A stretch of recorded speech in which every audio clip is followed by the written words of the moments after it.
Halo semua, ketemu lagi kita di channel saya Agus on Paper dalam Storycore.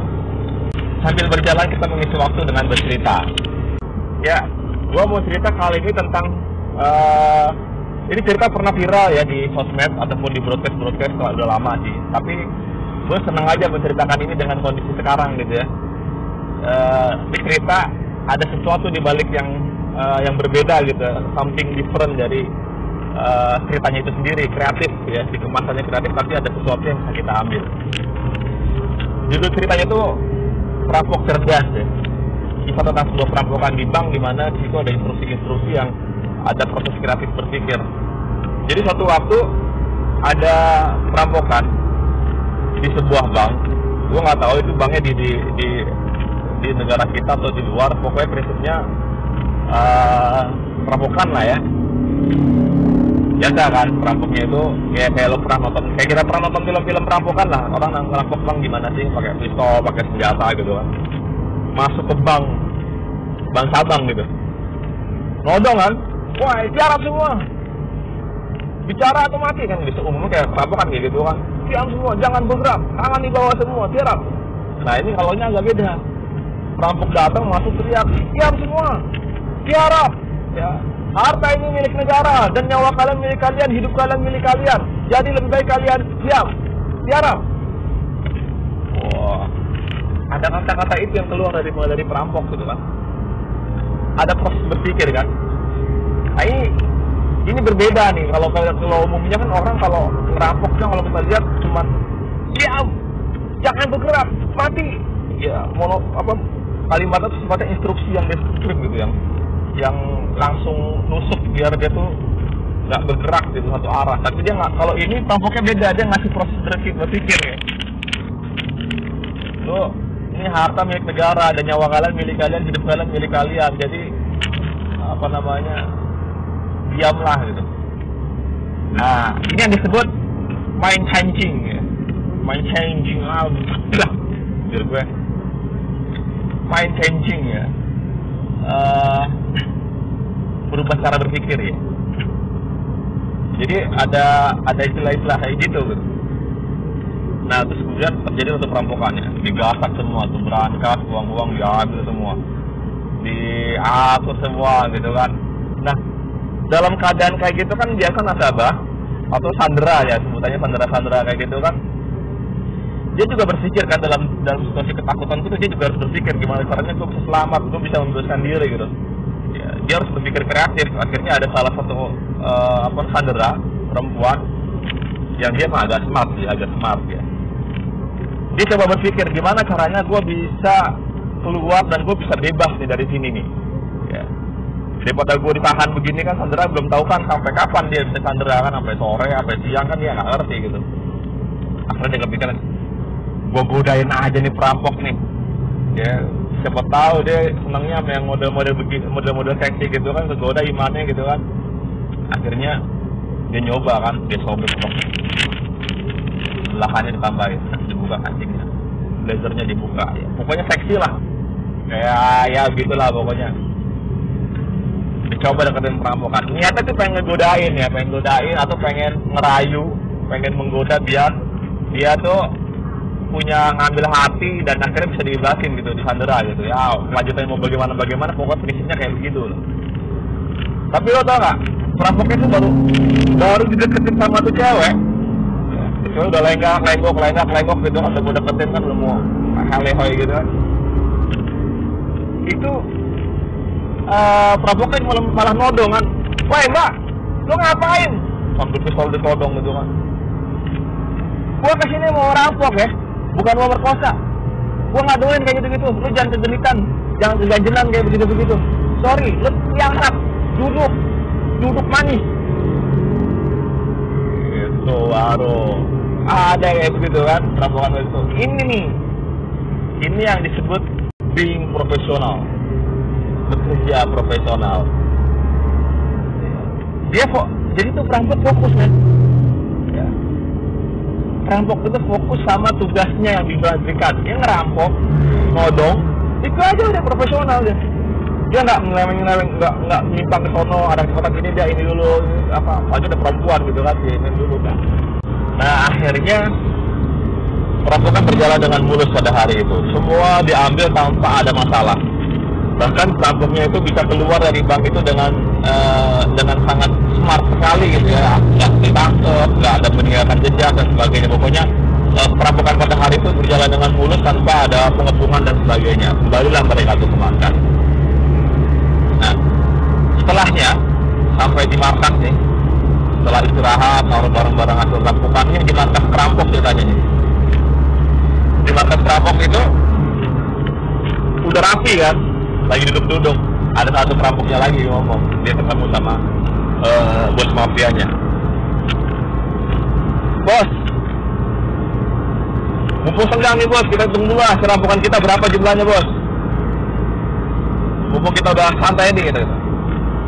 Jadi dia minta saat itu juga selesai ngerampok habis ditaruh, dihitung hasilnya men.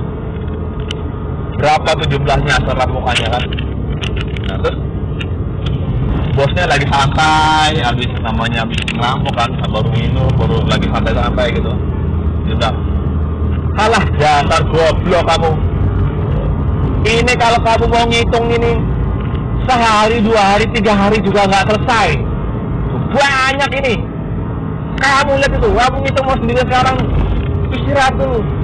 Slow. Tenang. Tenang. Jadi bosnya ngomong kayak begitu. Tunggu aja sebentar lagi, kita lihat nanti di media nih, di berita-berita kan muncul di TV, radio semua akan muncul berita-berita. Kisah perampokan, ya diduga hilang sejumlah sekian. Nah itu, ya. Langsung itu capek-capek, tapi kita lihat dari media berapa hilangnya, berapa jumlahnya akan kita rampok. Itu serampokan kita. Wah kata banyak. Iya juga, menurut juga lah bos. Ini yang namanya experience, pengalaman bro, pengalaman. Jadi bosnya ini udah matang banget yang namanya pengalaman ya. Udah punya jam terbang yang tinggi, makanya nggak pendek, nggak terlalu apa namanya cleverness lah ya bahasanya kalau tulisan kayak begitu. Jadi tunggu aja kan, bener juga, tunggu aja nanti media rilis. Kalau berita ngumumin perampokan itu kan disebut jumlah kerugian yang dirampok sekian miliar, sekian ratus juta gitu kan. Ya, jadi nggak perlu capek-capek ribet hitung. Ini yang disebut experience, pengalaman. Untuk sendiri kan, pengalaman itu lebih berharga daripada selembar kertas ijazah sekolah. Pengalaman, lalu di pengalaman yang banyak. Terus itu di markas. Oh iya, karena itu anak buahnya balik lagi lah. Nah di sisi lain, di tempat yang lain, tempat yang berbeda, di banknya. Pas di banknya, manajer cabangnya itu kan langsung, namanya perampokan kan panik ya, maksudnya selesai itu ada tidak waktu dia langsung telepon kan. Langsung telepon kepala cabangnya dulu, karena dia harus laporan dulu ke pusatnya. Oh, ke kantor pusat telepon, Pak, halo, dengan Pak Anu, kepala cabang nih, kantor pusat. Nah, bagaimana kalau kita sekarang segera Pak, kita lapor polisi tentang perampokan ini, kita laporkan semuanya gitu. Apa yang terjadi dengan bank kita saat ini gitu. Kata kepala cabangnya, ya saya sudah mendengar berita tentang perampokan tadi. Tunggu dulu, kamu jangan lapor polisi dulu. Kamu ambil 10 miliar, kamu bagi 2, 5 miliar buat kamu, 5 miliar buat saya.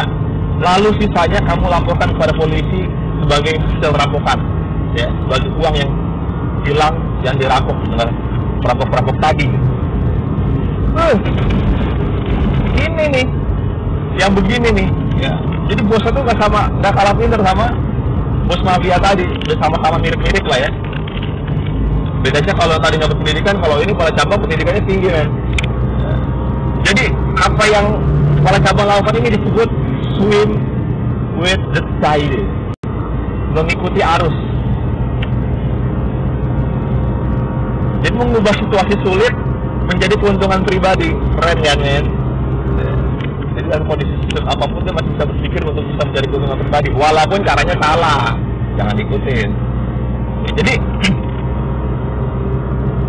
anak buahnya tuh mikir juga, oh iya ya bener juga ya, gua ambil dulu aja kan, dapat juga kan, gua dapat, bosku dapat gitu kan, baru gua bikin laporan polisi kehilangan sebagai sebagai hasil rampokan gitu. Dari bos gue emang cerdas nih, gila gitu. Habis itu telepon, kepala cabangnya juga jadi mikir-mikir. Aduh, andaikan tiap bulan ada perampokan seperti ini, gitu kan. Betapa bahagianya saya gitu kan. Sampai ngomong, dia ada gerundeng-gerundengnya begitu kan. Ini yang disebut killing boredom, ya, menghilangkan kejenuhan, menghilangkan kebosanan dengan sesuatu yang nggak dilakukan unik, tapi dia mendapatkan sesuatu. Nah, akhirnya udah tuh ditutup teleponnya gitu kan. Iya. Oke, siapa? Saya akan laksanakan itu semua. Akhirnya manajer cabangnya bikin laporan di polisi kan, sesuai dengan yang diminta dengan kepala cabangnya tadi. Oh, rapi itu berjalan laporan. Nah, besokannya atau malamnya di tempat yang berbeda udah mulai rilis tuh berita-berita semua. Wah, semua TV menayangkan siaran yang sama tentang berita. Radio, di mobil-mobil dan semua rame lah pokoknya. Perampokan telah terjadi di Bank A. Bank B, Bank C, gue nggak sebut banyak, pokoknya gue juga nggak tahu tuh banknya di mana. Telah terjadi perampokan besar-besaran oleh para perampok di bank ini yang telah menggasak uang senilai 100 miliar. 100 miliar men. Itu perampok yang tadinya lagi santai-santai di lagi santai-santai di tempat markasnya itu. Baca berita langsung bengong. 100 miliar. Langsung pada tengok-tengokannya, di nengok ke bosnya, ada nengok anak buahnya. Hah? 100 miliar? 100 miliar men. Akhirnya dihitung tuh langsung bosnya. Sekarang kamu hitung juga. Wah, tadi katanya nggak dihitung. Hitung. Soalnya kayaknya gue yakin gue nggak nyampe 100 miliar tuh duit itu. Akhirnya dihitung kan. Saat itu juga karena lihat tidak sesuai kan, kayaknya nggak sesuai gitu sama yang diberitain kan. Orang kayaknya nggak banyak, maksudnya nggak sampai banyak banget 100 miliar gitu. Akhirnya dihitung. Wah, semua pokoknya gue nggak mau tahu.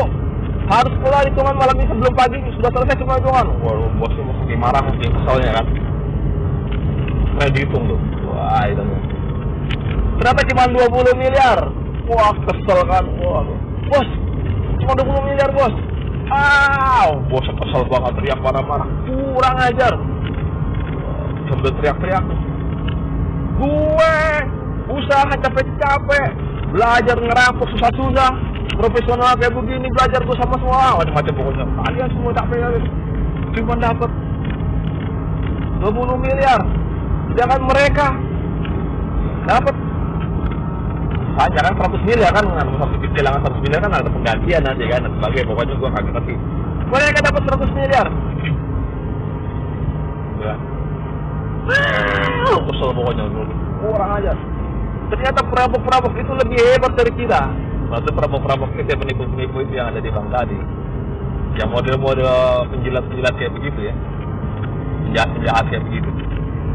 Nah, makanya ternyata men, orang yang berpendidikan itu bisa lebih menipunya, itu bisa lebih dahsyat daripada perampok gitu kan. Marah dia di tengah kekesalan itu, ya murka lah ya namanya. Nggak melakukan sudah usaha capek-capek tapi ternyata cuma dapat duit, tapi yang diceritakan di media itu nggak sesuai dengan apa yang diambil gitu. Nah, ini yang disebut knowledge is worth much as gold. Pengetahuan itu lebih berharga daripada emas. Jadi si bos itu, kepala cabang itu lebih smart, ya, pengetahuan itu lebih hebat ya, lebih berharga gitu. Lebih cerdik dia melakukan skenario yang dia bisa mendapat keuntungan pribadi dari sebuah kejadian gitu.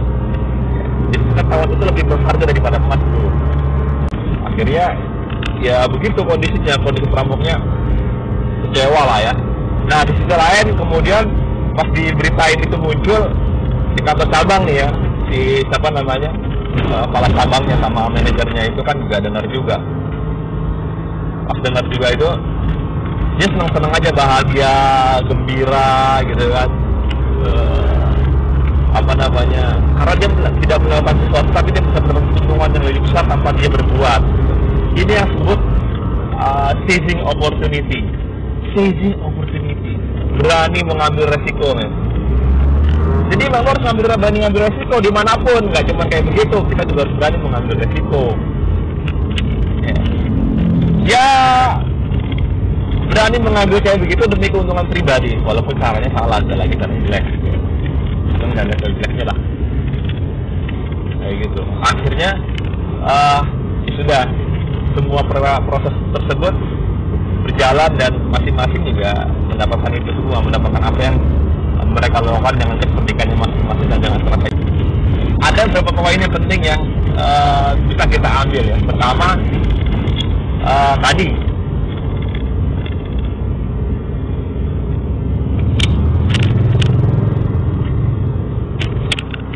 oke, udah sampai dari semua cerita yang tadi gue baca, yang gue ceritain tadi, ada beberapa poin pesan positif yang bisa kita ambil ya. Kalau ceritanya mungkin nggak ada, tapi poin-poin ini yang gue bilang punya sesuatu yang berbeda. Yang pertama tadi apa ya? Mind changing ya, berubah pola pikir ya.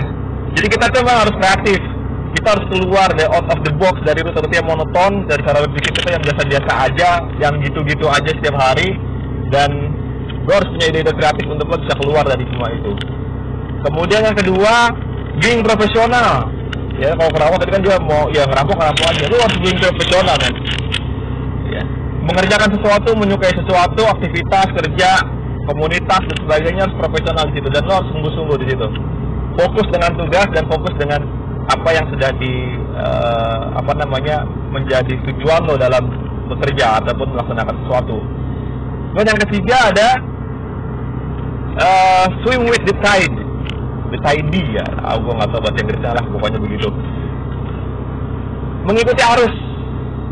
Jadi kita walaupun seperti air mengalir, tapi kita juga harus cerdas dalam situasi kayak gimana pun. Kalaupun kayak gini lagi ada WFH, PSBB, kita ngikutin arus, tapi kita tetap harus berpikir bagaimana cara situasi yang bagaimanapun sulitnya, kita bisa mengikuti arus, tapi kita bisa mendapatkan keuntungan pribadi, ya, atau bisa menghasilkan penghasilan, ya, dengan sesuatu yang baik caranya pasti gitu. Tapi kita dari situasi yang terjadi kita bisa mengikuti arus gitu ya. Lalu ada tadi killing boredom, ya, menghilangkan kejenuhan. Ya kayak gini-gini gue menghilangkan kejenuhan juga bisa gitu kan, membunuh kebosanan. Jadi bagaimana caranya kita menghilangkan kebosanan, menghilangkan kejenuhan itu juga bisa mendapatkan sesuatu ataupun apapun lah gitu, dia bisa menghasilkan. Satu lagi ada knowledge is worth much as gold. Pengetahuan itu lebih berharga daripada emas. Ayolah, pengetahuan diperbanyak, wawasan diperbanyak, ensiklopedia juga diperbanyak, edukasi diperbanyak, biar banyak tahu dan paham segala macam sesuatu, sehingga itu menjadikan poin-poin yang bisa menambah lu mengambil tindakan sesuatu yang lebih profesional gitu ya, dan lebih bisa mengambil keputusan-keputusan itu menjadi lebih baik gitu ya, dengan pengetahuan.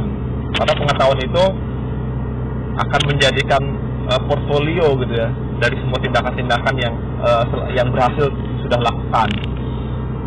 Dan yang terakhir adalah experience. Semua perjalanan lo, semua itu hidup itu, semua perjalanan aktivitas, kegiatan tentunya menjadi pengalaman, dan pengalaman itu menjadi pengalaman yang paling berharga bagi persiapan untuk menghadapi perjalanan selanjutnya. Dan tadi pengalaman itu lebih berharga juga daripada selembar surat, ijazah dan sebagainya. Jadi, oke, cukup sampai di sini. Gue mau lanjut lagi proyeknya. Terus di channel gue Agus Unpaper. Salam.